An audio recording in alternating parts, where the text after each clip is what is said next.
Luminaria, el brillo de las grandes ideas es un podcast sobre autores, investigaciones y libros de la Universidad de los Andes.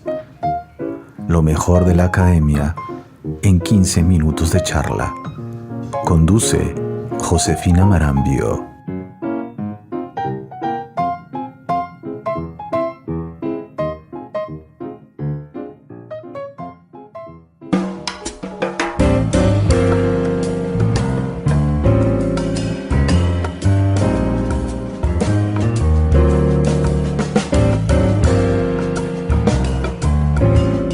Hola, soy Josefina Marambio, coordinadora editorial de Ediciones Uniandes y conductora de Luminaria, el brillo de las grandes ideas, podcast de Ediciones Uniandes. Aquí hablaremos con investigadores e investigadoras sobre sus proyectos en curso y publicaciones, para aterrizar todo lo que ocurre en la academia.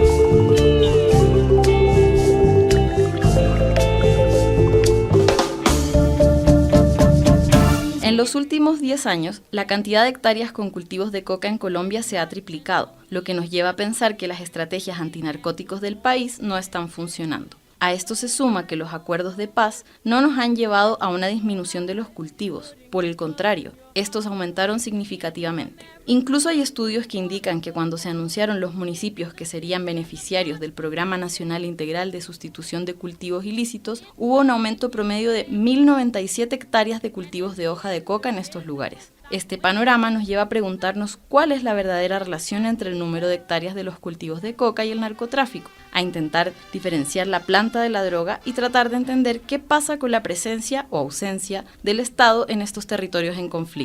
En el libro Coca, Cocaína y Violencia, compilado por Hernando Zuleta y publicado recientemente por Ediciones Uniandes, se aborda esta problemática clave para el debate nacional desde distintas perspectivas. No solo hay una mirada económica, sino también social, pues en esta obra se presenta la idea de que los cultivos ilícitos no solo son un problema de criminalidad, sino también de desarrollo. Invité a conversar más sobre este tema a Hernando Zuleta, doctor en Economía de la Universidad Pompeu Fabra y economista y magíster de la Universidad de los Andes, donde actualmente es profesor titular de la Facultad de Economía.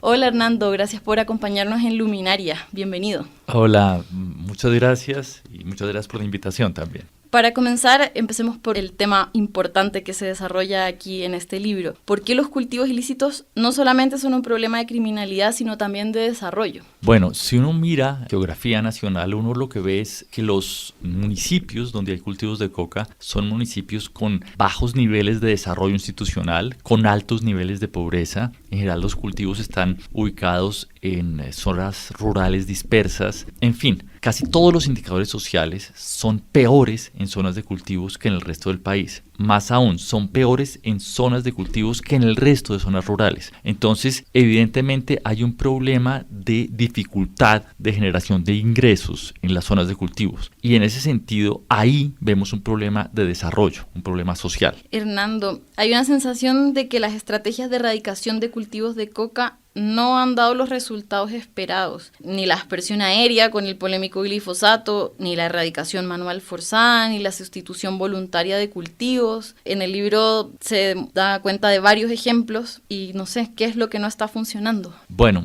creo que hemos cometido muchos errores, pero creo que la respuesta a tu pregunta está en el diagnóstico. Y es ¿por qué hay cultivos de coca? Y la respuesta más sencilla para mí es porque están los incentivos económicos adecuados para que haya cultivos de coca. En la medida en que los cultivos de coca permiten una generación de ingreso estable y más o menos seguro, cosa que no ofrecen otros cultivos, pues es muy difícil que haya éxito en la sustitución. Y eso vale tanto para estrategias de erradicación forzosa como para estrategias de sustitución voluntaria. Las estrategias de erradicación forzosa pueden ser eficaces localmente. No obstante, lo que uno observa es que cuando hay erradicación forzosa hay lo que llamamos el efecto globo. Los cultivos se desplazan hacia zonas más o menos cercanas. ¿Por qué? Bueno, porque ese es el mecanismo de generación de ingresos que hay ahí. Cuando hablamos de sustitución voluntaria, a menos que estemos garantizando ingresos estables y suficientes, pues no se va a presentar. Más aún, como lo vimos en el caso del acuerdo de paz, cuando se anuncian procesos de sustitución voluntaria, lo que se hace es anunciar un incremento en el retorno del cultivo de coca, y eso es lo que explica en gran parte el incremento en cultivos que se da a partir del comienzo de las negociaciones. Entonces, claramente, hasta que no tengamos la posibilidad de generación lícita de ingresos que garantice ingresos estables y superiores o por lo menos comparables con los de la coca, va a ser muy difícil la sustitución. Estas formas de erradicación que has mencionado implican que el Estado tiene que estar presente en los territorios, pero ¿qué pasa en estas zonas alejadas del país donde los grupos armados son finalmente quienes, entre comillas, imponen la ley? Bueno, infortunadamente la presencia de grupos armados no solo está en los territorios más alejados, sino está en varios territorios, y esta es otra de las razones por las cuales es difícil la sustitución. Lo que hemos visto es que los líderes de sustitución voluntaria a menudo son amenazados o son asesinados por grupos al margen de la ley que controlan los cultivos. Y eso es complejo y requiere de presencia estatal, no solo en el sentido militar, sino,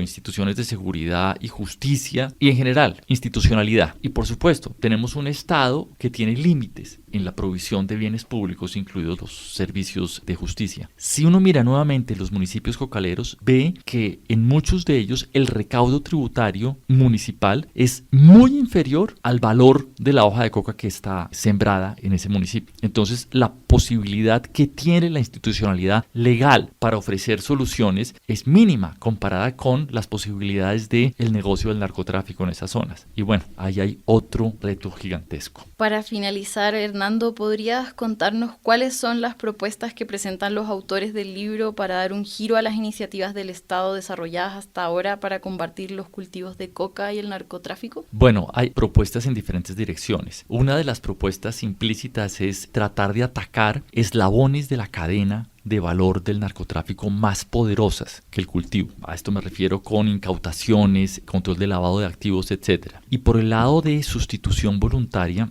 uno de los capítulos identifica cultivos que pueden ser adecuados, digamos, como alternativa a la coca, y los identifica utilizando la información del Banco Agrario. El Banco Agrario tiene información sobre créditos a nivel municipal para cada uno de los cultivos, y viendo la cartera vencida, digamos, viendo qué tan fácil es pagar los créditos por tipo de cultivo, por municipio, se puede ver cuáles son los cultivos más rentables en cada municipio. Entonces, ese tipo de estudio lo que le permite a uno es ordenar tipos de cultivo para saber dónde es posible sustituir coca por cacao, coca por café, etc. Hay otras ideas que no son propuestas explícitas en el libro, pero que están ahí. Y una es, además de plantear programas de sustitución a largo plazo, garantizar este ingreso estable y a precios suficientemente altos como para que el incentivo esté dado para sustituir coca por otros cultivos. Infortunadamente, nada estar ya completo si no atacamos el problema de seguridad.